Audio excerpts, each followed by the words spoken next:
Assalamu alaikum wa rahmatullahi wa barakatuh. Welcome back to Raising Ummah.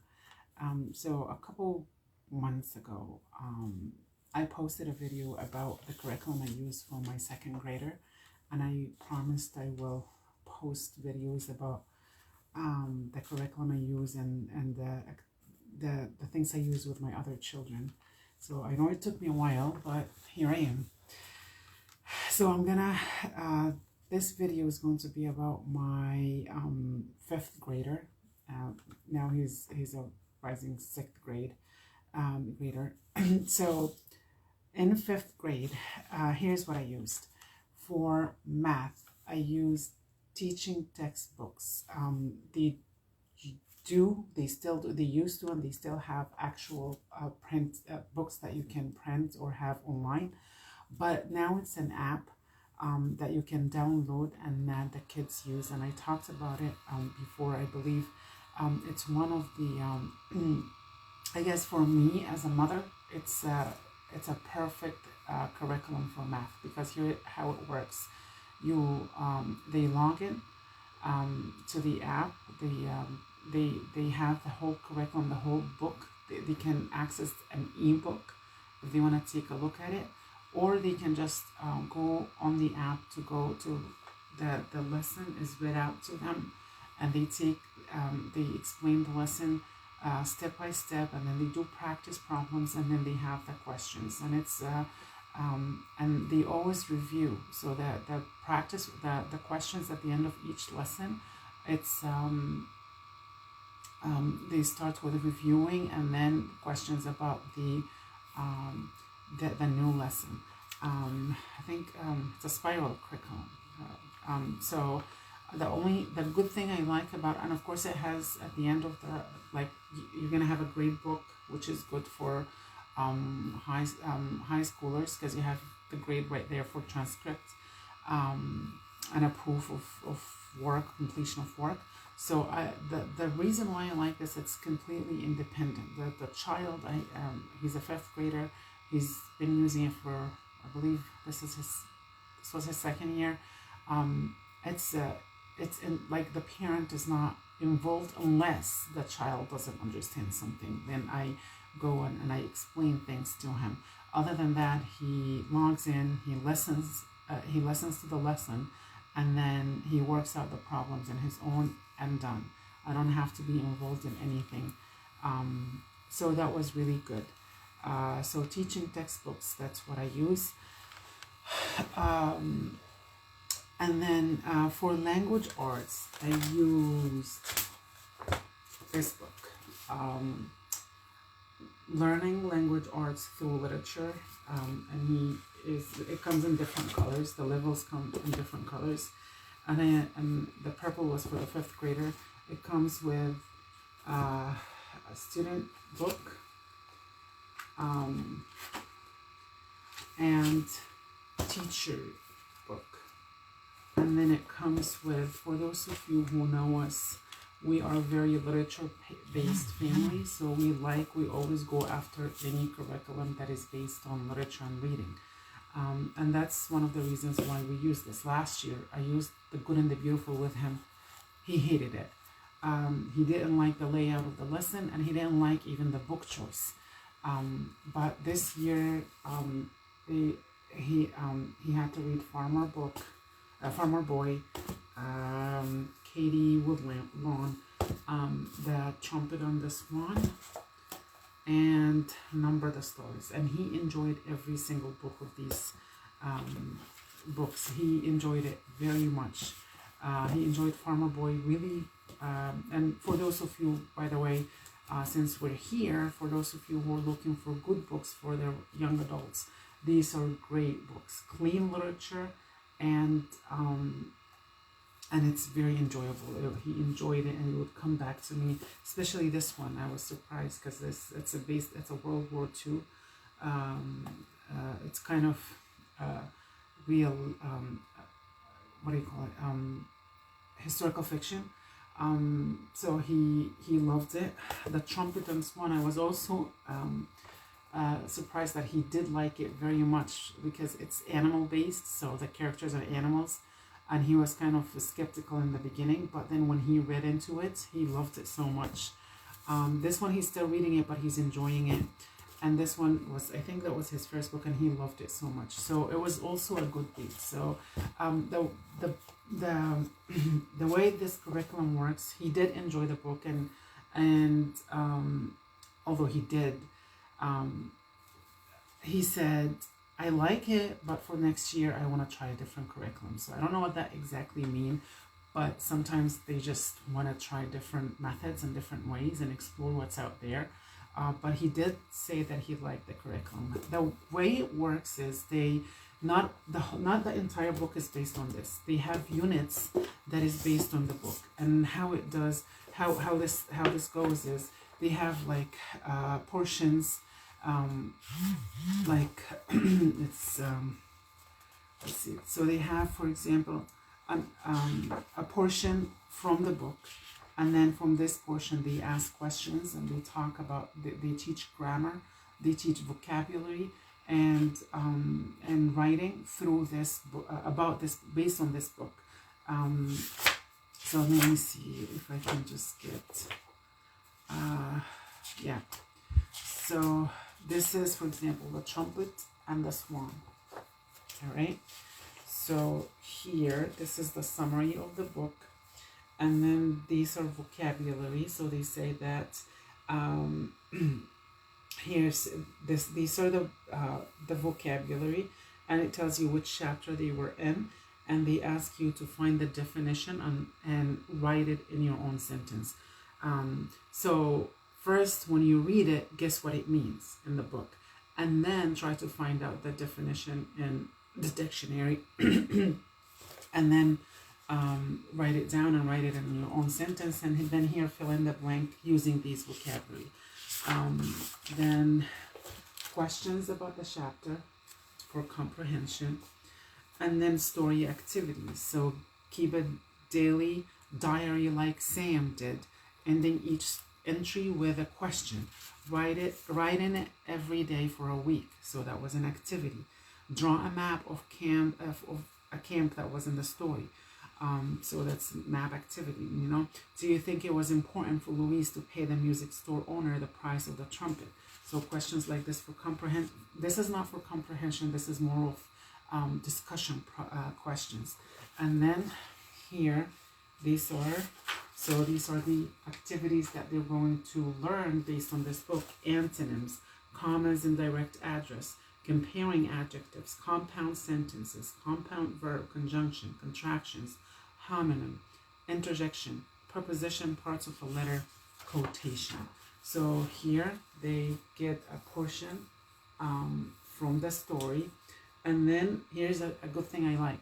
They ask the student to listen to the teacher reading, and after I read it, he is to write down as much as he remembers from what I read. And this is really good for note taking, so and information retention. So this is really, and he surprisingly, again, he liked it. He liked this activity. So, and then sometimes I would dictate this for spelling and punctuation as well. And then here's spelling. So copy these words and underline the ear ending in each of these. So these are spelling. And it goes day by day, like you see, day one, day two. And of course, because it's really basic and it doesn't really take time, so sometimes he does more than one. So this is quotation rules based on the portion that they chose for him. And then adding punctuation and capitalization. So all this is based on the story. And as you see, it's really simple. It's not much work to do. And then, like I said, not every unit is based on the book. So sometimes, for example, let's see, there was an oral presentation where he does a research on something and then he writes a paper and then gives an oral presentation. So this was not based on one of these 4 books. This is just folk tales, for example. So again, they pick something for him, a portion or something, and again the whole unit is based on this portion, and they ask him Tall Tale, for example. They had a portion about Paul Bunyan, and then they asked him at the end of the unit to write his own or make up his own tall tale. So it was okay. And then they have at the end of the book, they have this. This is the spelling test, the spelling list for the entire year. So throughout each unit, they ask him to go like 6 or 8 spelling and keep on going. So that was it. It wasn't. I feel that it was not a very intensive language art course, but it was light enough for the reluctant learners. So it was good. He was taught the very basics and the things that he needed for language arts, in not a very boring way, and at the same time not so much work but not little work. So I think he benefited a lot from this, and he also enjoyed it. So it wasn't when we did the Good and the Beautiful, although I did like the Good and the Beautiful so much as a parent, I liked it so much, but he did not enjoy it. He was tortured every time I asked him to do language arts. But for this one, he actually enjoyed it. I was like, I did it. I need some help. I already did it on my own. So it was, and especially with the book choice. I think all my kids, although I disagree with this, all my kids agreed that the book choice for the Good and the Beautiful is quite boring. Although it's very clean literature. So if you go to they have, I think, a library in their bookshop, and I think all the book choice in there is great as far as clean literature, but not all are very interesting. They had I know each one of them enjoyed a couple of their books, but not all of them. A lot of them at least had 1 or 2 books that they hated to death. So that is for language arts. So that's it. And for teaching textbook for math, he also decided that he will, let me see, he said that he will continue with teaching textbooks. So that tells me that he's enjoying it so far.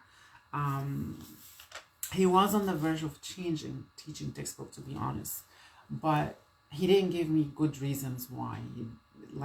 For math, for language arts, I don't mind just switching between curriculum, but I believe for math, and I say that from experience, when you keep switching from one curriculum to another, they lose a lot of things in the middle.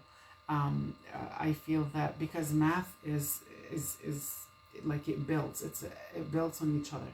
So if you switch, you may, and each curriculum is different. So what a curriculum teaches in a 3rd grade here might be different than here, and it's based on what they have taught on the previous years.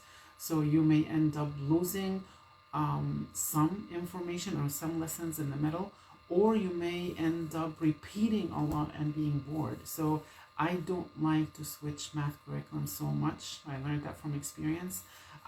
So he didn't give me enough reasons or good reasons for him to change the curriculum for math. So we said, let's just give it another try and let's see how it goes. So he will continue with teaching textbooks. As far as science is for us is more of open research. We've been using this quite for quite some time now, and everybody liked it. Sometimes I would have a spine book, very simple spine book, just as a reference for each one of them. But usually what we've been using, except of course for high schooler, I try to go with spine books and curriculum books. But for younger kids, I try to base science more on research. I am interested to know about this topic, so let's go ahead and research. I can give them books. I can get them books from the library or buy them activity books about this topic, print them articles, videos, and then they do the research. They put on a presentation and they talk about this topic. For him, it was a bit interesting this year. We started with a chemistry kit that he got for his, and I think I might have made a video about it, or a post at least. So the chemistry kit, it has like 150 experiments. And then with each experiment, it gives a little bit of background on what this experiment is going to be about. You do the experiment, and then it gives explanation why this happened in the experiment, using different terms and labels in chemistry. So that was really good. And this is the kind of person he is. He doesn't like you to have him sit down and tell him all these complicated terms. He will just get lost. So instead, he learned about, throughout all these, this was for the first semester. So throughout all these experiments, I think he did maybe half of them. He learned about affinity. He learned about solubility. He learned about molecules and atoms and electrons. It was really interesting. And then after all this, I had him, of course, do a presentation for all of us, and he did pretty well. And when he was talking about all these different things and why the fireworks have different colors, and why this, and why the soap is able to clean our hands, and homophobic, and all these things. It was really interesting. I understand that by now the retention is not going to be 100%, but at least I know that he is now familiar with different terms in chemistry, and that's my method, and especially in elementary school. I believe the only thing that we need to get the children to do, especially with these complicated topics and subjects, is to get them familiar with basic topics, because even when they study and repeat and remember and take a test, they still won't remember everything, and especially things that they will never use again. So it's better through experiments. I know that he will remember, and he does when he talks to us. Oh, I remember because when I did this experiment, I learned that this is what happened. So maybe this is what happens here too. And so he relates. So this was really good. And the good thing is I can see that he was always looking forward to do the experiments. And when he did the presentation, he was so, I can see the passion in what he said and what he did, and that it really did, that he really learned from this experience, from this way, from whatever he did with this kit. And then for the second semester, I actually did get him a book. Here's the thing, as much as I let them choose, I always encourage variety. So he always wants to do animals for science, animals. So I said, no, you can do animals, try something different, come back to animals, so that you have broad experience and broad knowledge about different topics. You cannot just be studying about the same topic all the time. So he chose chemistry, and he was very interested, and he said that I like chemistry, and now he wants to be a chemical engineer. So that was a good thing. Now for the second part, I encourage him to study the human body and the human anatomy. So I got him this book, and it was really simple, but it had so much information, and he liked it too. So it goes with like a system. It broke down the whole body into systems, gives basic information about the system, and then interesting facts, and then activities, fun activities. And again, as usual, I told him after you finish each system, let's find a nice video, and there are tons of videos about human anatomy. And I got this from Amazon. I think it was $10 or something. And watch a video about this system to retain information. And then of course, the best thing we do in our homeschooling is presentation, and put together a presentation for us. And he did. And again, I can tell that he has learned a lot throughout this journey. So that was also fun. As far as next year, he decided that he will try, because his sister is using The Good and the Beautiful for geology, and he looked at how the lesson is broken up to different sections, and very interesting. Again, he's going back to doing animals, so he chose mammals for next year. Inshallah, he will do the good and the beautiful. He will learn about mammals. And I said that for second semester, we have to try a different topic. So I think we decided he will do simple machines. So we'll see how that goes. That is for science. Okay, so as far as Arabic, we actually have an online class. It's called the Dinawari. I think I did share their link on my page on Facebook, Raising Ummah. It's really, they're based in Jordan. This is their book. We print it out. They send it to us and we print it out. It's basically, they choose it. We love it. I love it myself. The kids, I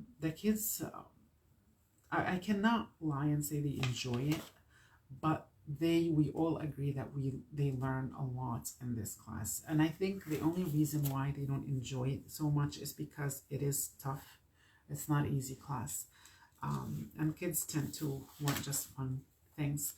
So they learn grammar and they learn literature. And the reason why I love this, because it's all based on Islam. So throughout the qawaid and the grammar and the literature, and even the literature choice is very rich literature in Arabic, and it's Islam, and sometimes it's Islamic based or it's just so rich of a class, mashallah. Alhamdulillah, this year they finished 2 levels, I believe, and they are up to the 3rd level.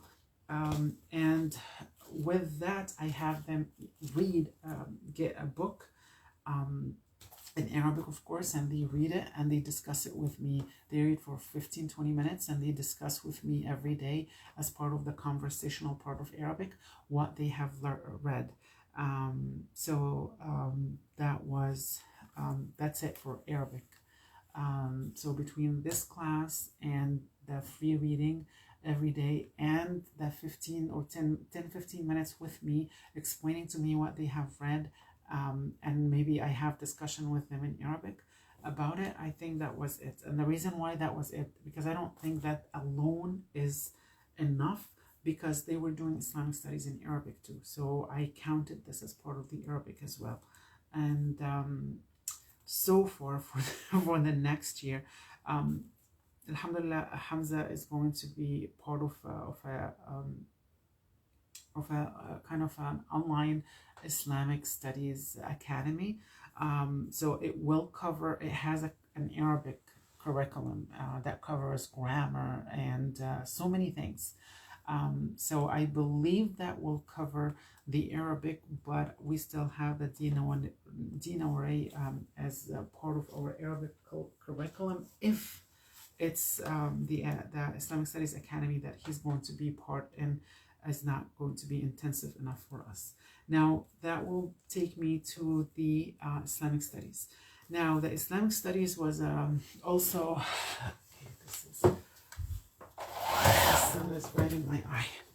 Okay, as far as the Islamic Studies, again, Islamic Studies is also, because they already are part of a Quran class, and in the Quran they do tafsir. So in the tafsir they learn about the very basics of Islam. So the basic Islamic studies that they learn, I want them to learn, they already learn it throughout their tafsir classes in the Quran classes.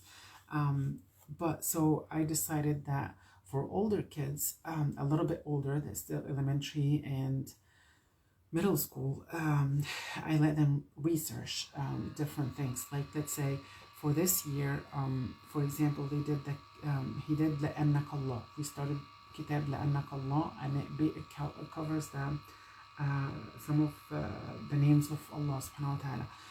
So he read and he made videos about it. And I think I posted, I did post a lot of videos about that. So that was for the beginning of the year. Then he told me he wants to learn about the Ghazawat al-Rasul. So I gave him books.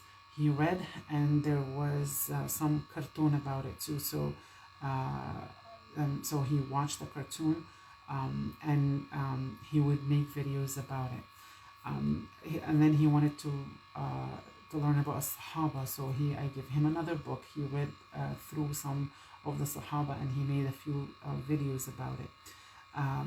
And then the second semester, I gave him this, تعلم مع ويس الفقه. This was really good, and although it's a very dry subject, he liked it. And it's like a teacher talking to his students, and they ask questions, and and he answers, and he made videos about it too, and presentations. Sometimes he would just give a khutbah at home. So that was really interesting. He learned a lot about the sunan. He learned about as-salah, arkan as-salah, al-wudu. He didn't finish the book because we started it later in the year, but the little that he did from this book, he really learned a lot from it. So that was really nice. And he did some of the way for he did a presentation, he did video, he did a speech at home, like it was a khutbah. One of his presentation was just a khutbah at home after Aisha. So that was really good, and he enjoyed it. And remember I said Islamic studies counts as part of Arabic because I let them do Islamic studies in Arabic, not in English.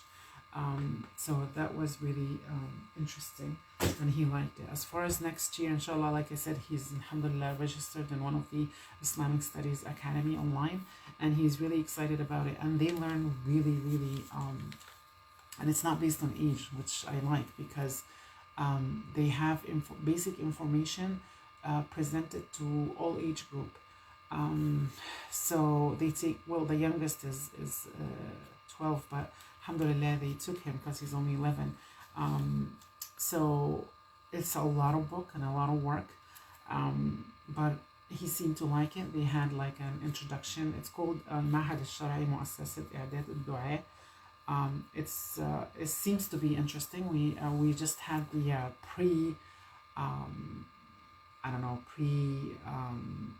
training period where they give them basic stuff to do and see if they're going to finish it, and whoever complete the work in these 2-3 weeks, then they will be officially admitted to the academy and start the school year. They have I believe a two-year program where they cover all the basic knowledge that they need to know about Islam, alhamdulillah, including Quran. And I believe I may have shared a post about them, I think. I must have, because every time I come across something that I use for my family, I always share on my page. So if I did not, just let me know, inshallah. Any of this you need the resource for, please just email me or text me or talk to me on Facebook, and I will do, inshallah, send the links. So that's for that. That's for the Islamic studies. Now, as far as the Quran, alhamdulillah, we are in 2 online classes. One for memorization, one for review, tilawa, and tajweed. So I am happy with both classes, alhamdulillah. For the memorization, they use Nabta, and they do I think 5 ajza a year, or no, not 5, maybe 3. Or he did 5 ajza. I think it's only 3, maybe. I don't remember, but that's for Nabta, that's for the memorization. And the beautiful thing about Nabta is the thing that they do tafsir. They don't just sit and repeat as the traditional health schools. They meet once a week, and the teacher goes over the meaning of each and every word and ayah of the assigned ayah to be memorized for the week. And then they have tests every week on the portion that they memorized through quizzes, which is based on the memory, not just the memorization, but the meaning of the ayat too. And then they recite from memory. So this is beautiful, beautiful, beautiful program. As far as the muraja'a and the tilawa and the tajweed, I use the Al-Fatah Academy. They're also based in Egypt, and they're really good. So the teacher, Hamza, has been with the teacher, I think, for 2 years now, and he loves his teacher. It's like he is This teacher is his sheikh, he says, and he adores him. They have a very good bond together. He used to do some, like he does review what he already memorized with him. He does some tilawa and correction of tilawa, and he also sometimes give him Islamic, like brief Islamic studies classes and lessons. And we also have the Quran journal, and this has been in our homeschool for years, ladies and gentlemen. It's the best thing we have decided to do in our homeschooling. We all love it. I love reading their thoughts. We started with just reflecting on an ayat that they have memorized, like this, for example. سَيَجْعَلُ اللَّهُ بَعْدَ عُسْرِ يُسْرًا.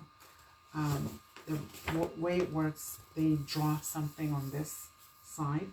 He likes comics, so he does comics a lot.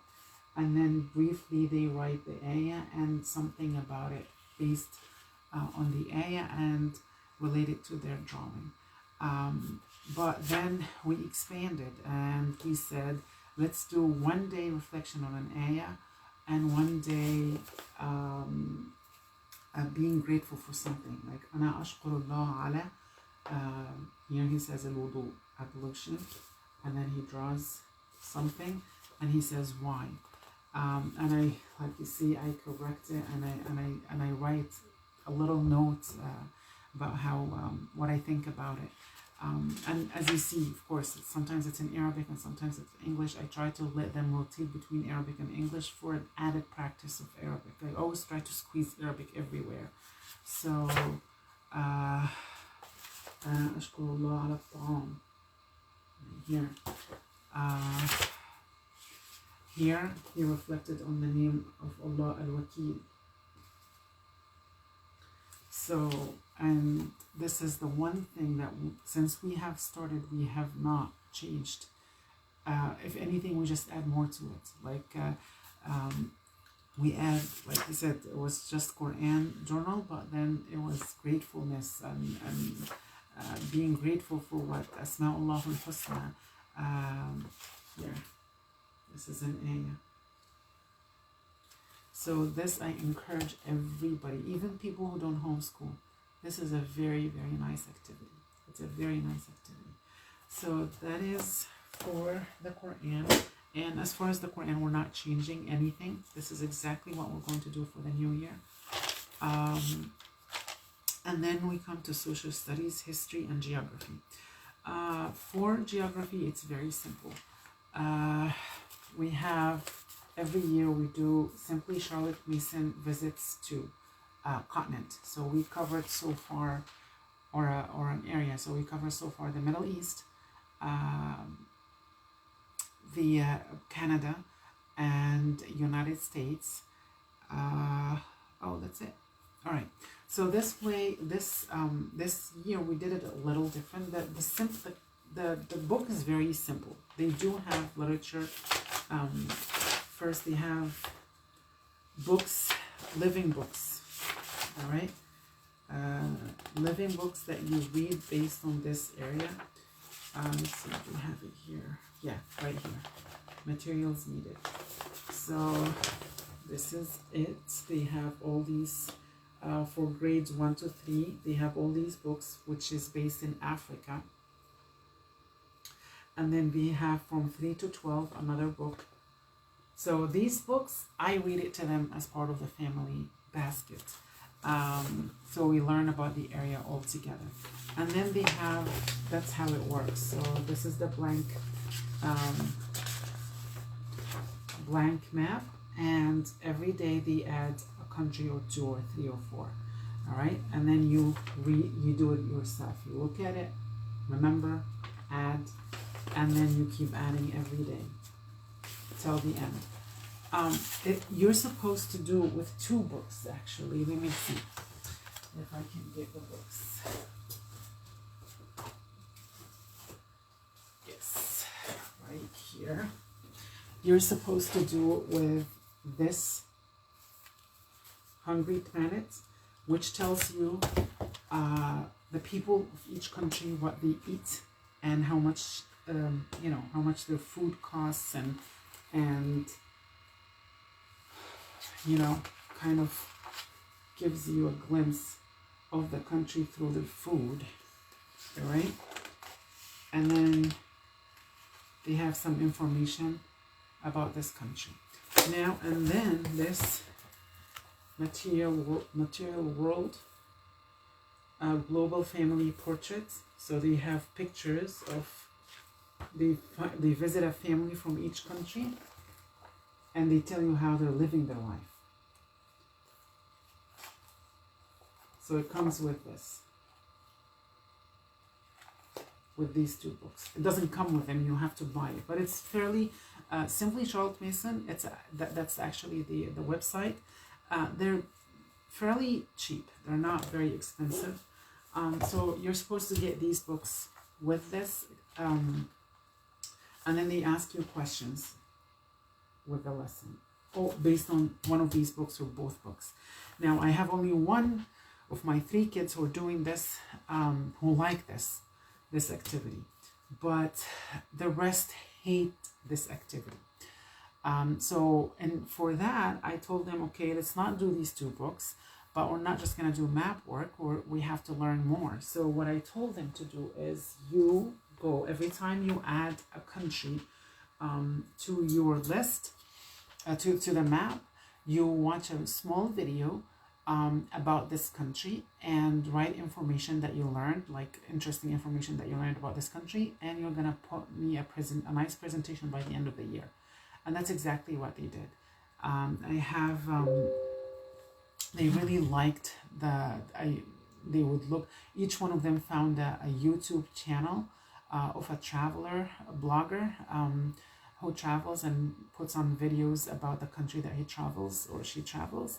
And they collected very nice information. By the end of the year, we got to learn a whole lot about the different countries in Africa. So that was perfect way, although it took them a long time to put the presentation together, and to actually give the presentation. So it took so for some of them, because they cover the entire continent of Africa, some of them had to do the presentation over a couple of days.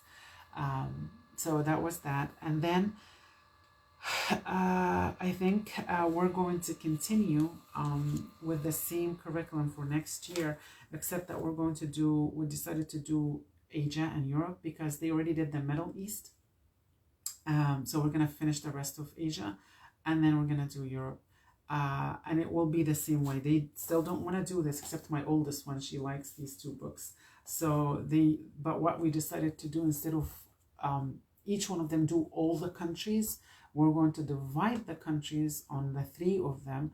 So this way, each one gets more information about each of the countries. Because for the presentation, the information they decided, because it was so many countries, they did very, very basic information. It wasn't as detailed and broad as I wanted it to be. So I said, let's just, instead of doing all the countries in a continent, let's just divide it among all 3 of you. So that, inshallah, hopefully that will be much better.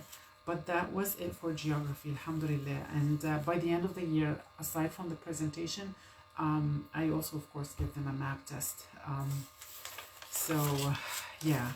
And the last thing is history. So for history, we are doing of course, the American history. And for the American history versus world history as well. History in general, we do it, and I explained this before, I think through a post or a video. We do, we base it on living books, which means we get literature books. I have,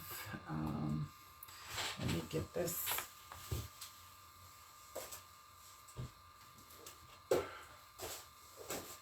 I have this book, and basically what it does, this is for the parents or the teacher. what it does, it's a beautiful book. It's a treasure. An era in history, all right, covers very, very basic of what this era is about.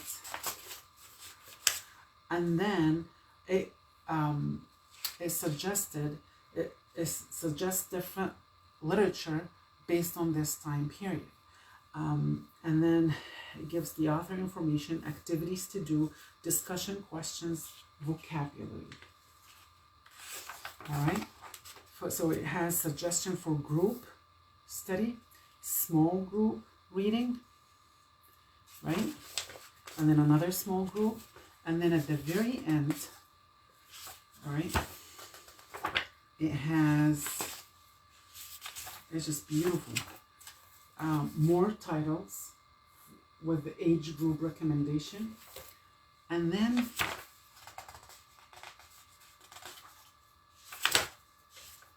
end of unit celebration. So this is perfect. We've been using this. We love this way. So what we chose this year, we chose Civil War, Vietnam War, Industrial Revolution. That's what we cover this year. All three time periods or events or things in history. So what we do is we talk a little bit about them, and then we choose from this book recommendation each one of them, and it has the great thing. For each book recommendation, they have a summary of what the book is about. So the kids read it, and each one of them chooses at least one book to read for that time period. And then I choose a book for us to be a part of our family basket. So this way we read 4 books about this time period. Even the ones like, and then at the end of the term or this time period where we do this time period, we do each one of them do a research. For the Industrial Revolution, they come together and they do one presentation. So they do a research. I ask them to do an article, not all video, an article, a video, and then the book that they read. And although it's realistic historical fiction, I ask them to write down the non-fiction part, the historical part in their story. So they come at the end, they tell us what their book is about, the whole story, what was it about, and then the information that they learned about this time period from this book. And then they put a presentation about the historical facts about this time period. So this way has been a great success in our homeschooling, and that's I believe that is what we're going to continue on doing.